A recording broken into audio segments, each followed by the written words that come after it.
Cuman saya menyayangkan, Ibu Menlu kemana waktu viralnya seorang ustadz mu'alaf mengentutin Alkitab. Minimal Menteri Agama begitu kan, MUI misalnya begitu kan, atau Wapres begitu.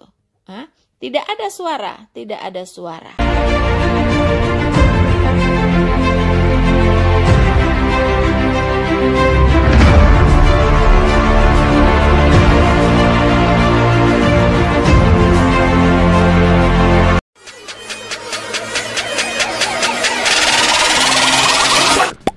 Subscribe to my channel and also press this bell icon. Halo saudara-saudaraku yang terkasih di dalam Tuhan, dimanapun Anda berada, bertemu kembali dengan saya Rina Solihin dalam channel Rina Menjawab. Teman-teman, bagaimana kabar Anda semuanya? Saya berharap Anda semua dalam keadaan baik dan tidak kekurangan satu apapun, dan selalu di dalam perlindungan, di dalam penyertaan Tuhan kita, Yesus Kristus. Saudara-saudaraku yang terkasih, kali ini saya ingin sedikit mengulas, yaitu tentang fenomena yang saat ini sedang terjadi, yang hangat-hangatnya teman-teman ya, yang sedang hangat-hangatnya, yaitu sebuah aksi rasialis yang terjadi di Swedia, ya, di mana di sana terjadi pembakaran terhadap Al-Quran, teman-teman ya. Jadi pembakaran terhadap Al-Quran dilakukan seorang pemimpin partai politik dari sayap kanan, teman-teman, di Swedia. Namanya adalah Rasmus Paludan, teman-teman. Rasmus Paludan. Aksi ini dilakukan pada tanggal 21 Januari 2023 ya. Baru saja terjadi teman-teman, yaitu di depan kedutaan besar Turki di Stockholm. Mengapa saya tertarik teman-teman untuk sedikit mengulas tentang masalah ini? Karena di negara kita juga baru terjadi hal yang sama sebenarnya. Kita lihat apakah dalam sebulan saya akan mati ya. Kita taruh lagi.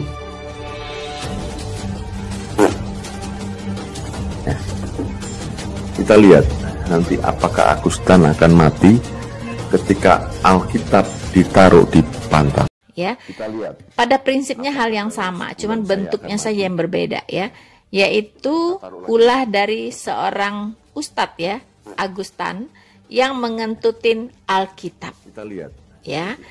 Nah, akan mati kemudian ketika Alkitab dunia dihebohkan oleh Rasmus Paludan yang membakar Al-Quran. Wow, ada apa ya dengan dunia ini teman-teman? Tapi hal yang menarik bagi saya adalah reaksi dari aksi tersebut. Begitu kan? Reaksi. Kenapa ada reaksi yang berbeda? Begitu. Saya tidak menyalahkan banyak yang tidak setuju. Saya pun tidak setuju teman-teman ya. Saya sebenarnya juga sangat menyayangkan kalau ada orang-orang yang rasis seperti ini ya. Baik dia yang membakar Al-Quran maupun yang mengentutin Alkitab, itu bagi saya sama saja ya. Sama orang-orang rasis ya. Mereka adalah orang yang rasis yang melakukan yang namanya kejahatan rasial ya, kejahatan rasial teman-teman. Nah, yang menarik adalah reaksi ya. Reaksi dari dua kelompok yang berbeda. Begitu. Yaitu dari pemilik Al-Quran, berbeda reaksinya dengan pemilik Alkitab. Begitu. Iya kan? Saya mengikuti bahwa banyak sekali negara-negara muslim yang marah besar ya terhadap ulahnya Rasmus Paludan ini. Begitu. So hampir semua negara Islam mengecam dan tidak terkecuali Indonesia, teman-teman. Ya, tidak terkecuali Indonesia. Saya tidak menyalahkan soal mengecamnya. Memang itu harus dikecam, begitu. Memang itu harus dikecam dan itu memang tidak boleh terjadi, begitu kan? Melecehkan kitab suci umat agama lain itu tidak boleh, begitu. Tidak boleh, tidak diperbolehkan. Nah, karena apa? Karena itu akan merusak nilai-nilai toleransi ya dalam berbangsa dan bernegara. Kita tahu bahwa di Swedia itu juga banyak diserbu oleh imigran-imigran dari Timur Tengah, ya. Dan Rasmus Paludan ini tidak setuju dengan masuknya imigran-imigran tersebut. Alasannya adalah di mana kriminalitas meningkat, ya, sejak masuknya imigran-imigran tersebut ke negaranya. Nah, itu alasan dia. Kemudian alasan dia yang kedua yaitu sikap dari Turki, Irlandia dengan Swedia untuk bergabung dengan NATO. Tidak didukung oleh Turki. Nah, ini yang memicu Rasmus Paludan ini melakukan aksi bakar Al-Quran di depan kedutaan besar Turki di Swedia. Nah, teman-teman, mengapa ada dua reaksi yang berbeda? Saudara-saudaraku yang terkasih di dalam Tuhan, saya mencermati respon ya dari MUI, respon dari Menlu, respon dari Wapres kita ya terhadap reaksi dari Rasmus Paludan ini. Wow, luar biasa ya, luar biasa teman-teman. Semua bersuara begitu, ya kan? Seperti Menlu mengecam ya, bahwa itu tindakan dari Rasmus Paludan ini akan melukai dan menodai toleransi umat beragama. Yes, saya setuju. Saya setuju sekali ya dengan Menteri Luar Negeri ini. Dia mengecam tindakan dari Rasmus Paludan. Ya, betul bahwa itu akan melukai dan menodai toleransi umat beragama. Cuman saya menyayangkan, Ibu Menlu kemana? Waktu viralnya seorang ustadz mu'alaf mengentutin Alkitab. Itu tidak ada suara dari menteri-menteri ya, menteri agama, apa Ibu Menlu. Kalau Menlu mungkin bukan perhatiannya ke sana ya. Mengapa Menlu ini berkomentar? Ya karena terjadi di luar negeri gitu. Nah, ya minimal menteri agama begitu kan? MUI misalnya begitu kan, atau Wapres begitu. Tidak ada suara, ya. Tapi tentang kejadian Rasmus Paludan, wow, itu kencang sekali ya suara-suara mereka teman-teman ya. Ya, Ibu Menlu mengatakan bahwa tindakan itu melukai dan menodai toleransi umat beragama. Betul, betul. Sama juga dengan yang mengentuti Alkitab, itu juga melukai, menodai toleransi umat beragama. Tapi tidak ada pemimpin-pemimpin kita yang bersuara. Kenapa? Kenapa? Oh, kenapa? Ya, kenapa seperti tuli? Kenapa seperti buta? Mengapa jadi tuli dan buta?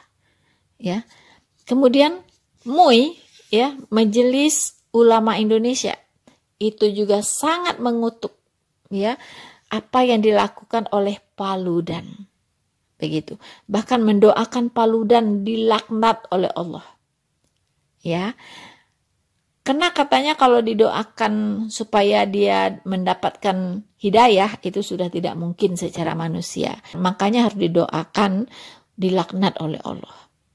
Ya, nah ini MUI ya, ini memang agak berbeda ya dengan umat-umat Kristen. Ketika Ustadz Agustan mengentuti Alkitab, ya mungkin apakah ini tidak sampai ke telinga MUI? Saya juga tidak tahu. Padahal sudah viral kemana-mana ya, dan tidak ada satupun komentar dari Majelis Ulama Indonesia.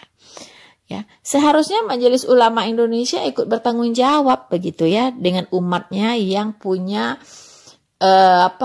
punya kelakuan yang tidak senonoh itu begitu ya, mengentuti Alkitab. Tetapi apa respon umat Kristen? Ya, kita umat Kristen Indonesia tidak mengutuki ya, tidak mengutuki Agustan. Malahan kita memberkati Agustan. Ya, kita berkati saja, kita serahkan kepada Tuhan Yesus. Tuhan Yesus yang punya acara dengan dia. Ya kan? Kita berkatin. Bahkan ada lagi teman-teman ya, teman-teman ya saya sebut nama aja lah, Paul Zhang misalnya, malah menghimpun dana begitu kan, menghimpun dana untuk memberikannya kepada Agustan untuk berobat, ya karena tiba-tiba dia jatuh sakit begitu. Dia mengentuti Alkitab untuk mencobai Tuhan. Apakah dalam 10 hari ini dia mati? Teman-teman, ya, bukan hanya nunggu 10 hari, baru berapa hari kemudian langsung kena stroke. Ya kan? Langsung kena stroke. Nah, kita doakan apa? Kita doakan dia cepat sembuh. Kita doakan dia diberi kesehatan yang baik, sembuh kembali. Itu yang kita doakan ya untuk seorang penghujat Alkitab begitu. Ya.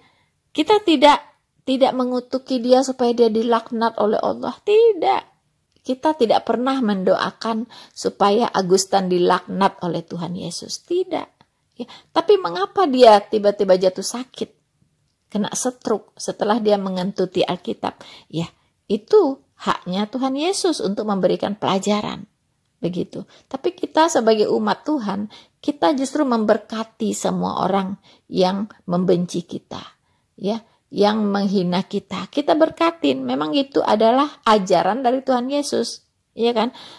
Kasihilah musuhmu dan berdoalah bagi orang yang menganiaya kamu. Itu ya ajarannya. Jadi Pak Mui, kami tidak pernah mengutuk ya ustadz yang mengentutin Alkitab. Nah, kemudian wapres kita ya, wapres kita memang jarang bicara ya, jarang bicara begitu, jarang saya dengar mengeluarkan statement, jarang sekali begitu. Tetapi dalam kejadian Rasmus Paludan, wah beliau tidak ketinggalan ternyata. Ya kan? Bahwa katanya membakar Al-Quran itu bukan bentuk kebebasan berekspresi. Betul, ya. Betul Pak, setuju Pak, ya. Membakar Al-Quran itu bukanlah bentuk kebebasan berekspresi. Ya, memang Swedia sangat menjunjung ya kebebasan berekspresi. Bahkan Rasmus Paludan sendiri itu mengatakan bahwa apa yang dilakukan itu sebagai bentuk kebebasan berekspresi. Tetapi sebenarnya itu tidak. Itu sudah melanggar ya norma-norma dan kepatutan, ya kan? Itu tidak merupakan bagian dari kebebasan berekspresi. Saya sangat setuju dengan Bapak Wapres. Tetapi ketika Ustadz Agustan mengentutin Alkitab, itu pun bukan merupakan kebebasan berekspresi. Ya, itu bukanlah bentuk dari kebebasan berekspresi. Pertanyaan saya, ketika itu viral di dunia maya, Bapak Wapres ada di mana? Bapak Wapres ada di mana? Di mana ini kalian ini semuanya? Mui, ya kan? Menteri, Wapres, ya, ada di mana? Ketika kita semuanya sudah sangat-sangat heboh sebenarnya kan di berbagai media sosial, viral teman-teman. Sangat heboh ya di dunia YouTube ya tentang Agustan yang mengentuti Alkitab. Saya tidak tahu apakah tidak ada yang peduli. Ya kan? Tidak ada yang terusik ketika Alkitab diperlakukan seperti itu. Tetapi semua jadi bangun gitu. Jadi tersentak ketika Al-Quran dibakar. Ya kan? Tetapi semua diam. Ya. Ketika Alkitab di Indonesia sendiri dikentutin. Di Indonesia sendiri loh. Ya kan? Itu Mui, Menteri, dan Wapres entah kemana. Tetapi ketika Al-Quran dibakar jauh di sana di luar negeri di Swedia, wow, semuanya bangun bersuara. Saya jadi ingat Bunda Korla ya. Kalau melihat hal-hal seperti ini teman-teman ya. Saya ingat lagunya Bunda Korla, no comment. No comment, itu urusan lo, no comment. Itu derita lo, no comment. Ini benar teman-teman ya. No comment semuanya, no comment ya. Alkitab dikentutin no comment. Tidak ada yang bersuara tuh ya, para pemimpin-pemimpin kita. No comment semuanya teman-teman. Seharusnya kejadian yang sama juga terjadi di Indonesia ini. Tetapi tidak ada yang peduli. Tidak ada pemimpin yang bersuara, tidak ada tokoh yang bersuara. Ya. Kecuali kami-kami inilah para konten kreator, para YouTuber, para apologet yang menyuarakan itu semua. Tetapi mungkin tidak sampai ke telinga para tokoh-tokoh kita, ke telinga para pemimpin-pemimpin kita. Ya.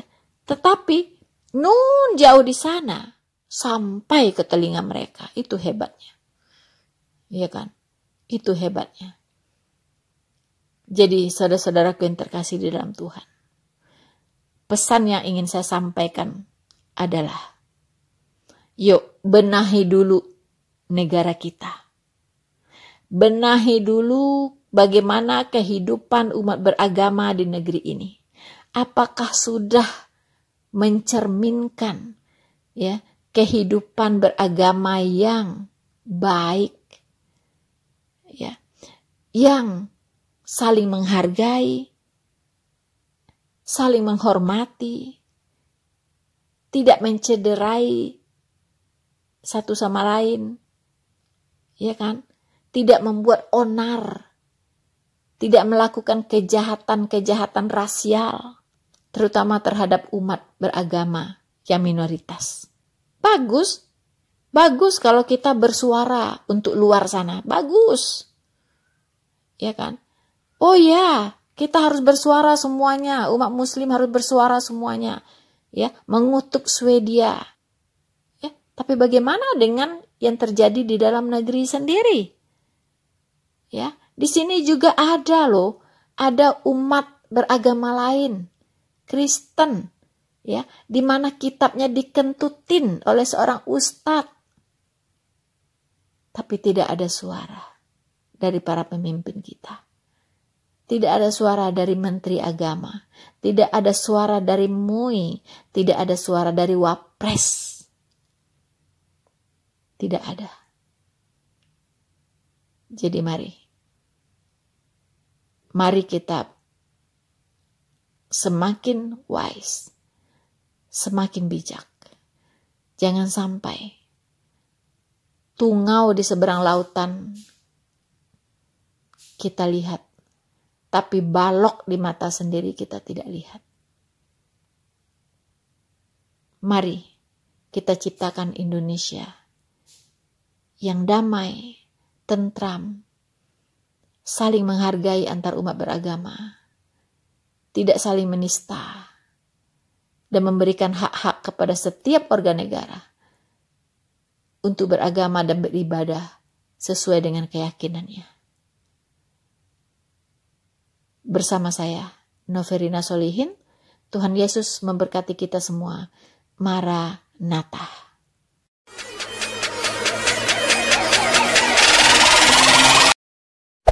Hey there.